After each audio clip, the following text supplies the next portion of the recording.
Assalamu alaikum dear students. Our today's topic is impact of globalization on agriculture part second. पिछले video में हमने देखा है under globalisation particularly after 1990 Indian farmers have been exposed to new challenges. 1991 में हम देखते हैं Indian economy में कुछ रिफॉर्म्स लाई गई, लिबरलाइजेशन, प्राइवेटाइजेशन एंड ग्लोबलाइजेशन।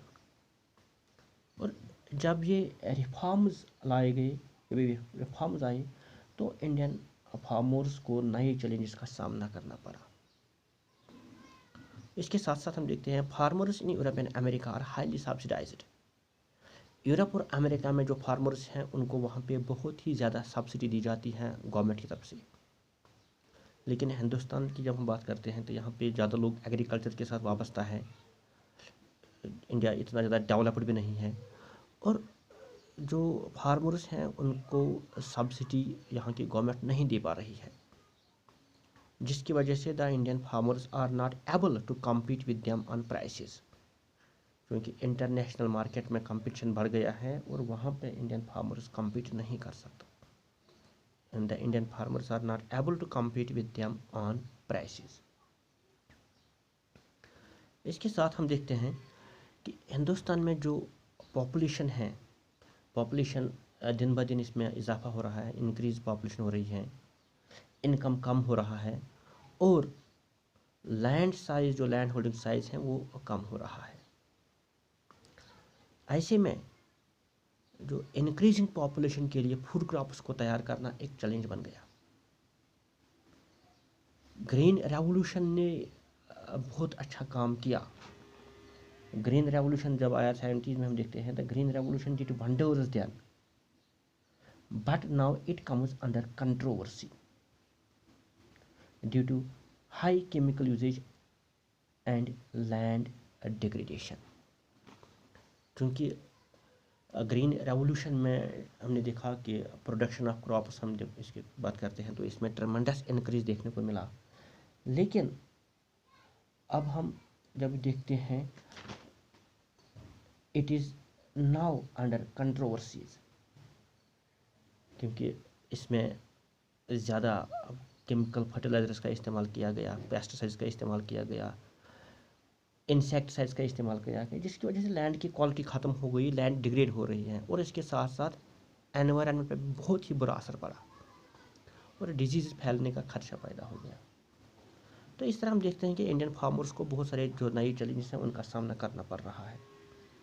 अब इन चैलेंजेस को ओवरकम करना है, आगे बढ़ना है, इसके लिए क्या करना है? इसके लिए कुछ अल्टरनेटिव्स जो हैं उनको अपनाने की ज़रूरत है, तब जाके इन चैलेंजेस को ओवरकम किया जा सकता है। और वो अल्टरनेटिव्स हैं,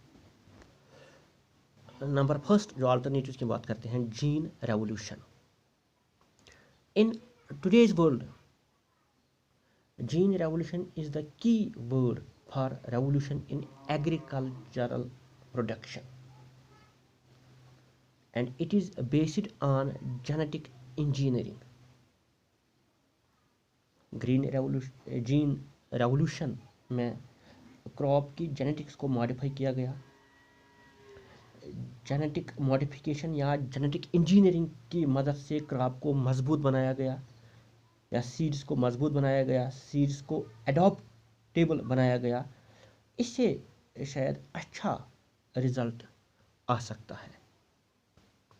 और ये आज जो जेनेटिक इंजीनियरिंग जो है इसको रिकॉग्नाइज, इसको मान लिया गया है as is recognised as a powerful supplement in inventing new hybrid varieties of seeds. Number second, organic farming. Organic farming जो है आजकल बहुत ही ज़्यादा पॉपुलर है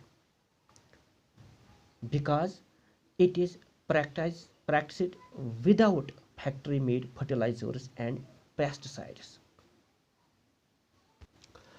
ऑर्गेनिक फार्मिंग जो है it is made without factory made chemicals like pesticides, fertilizers and fungicides.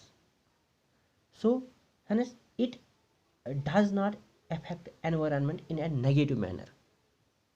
तो इससे माहौल पे भी जो है वो बुरा असर नहीं पड़ रहा है। और इसके साथ साथ एक और जो अल्टरनेटिव है जिसको अपनाने की ज़रूरत है, shift cropping pattern. Indian farmers should diversify their cropping pattern from cereals to high value crops. This will increase income and also reduce environmental degradation simultaneously.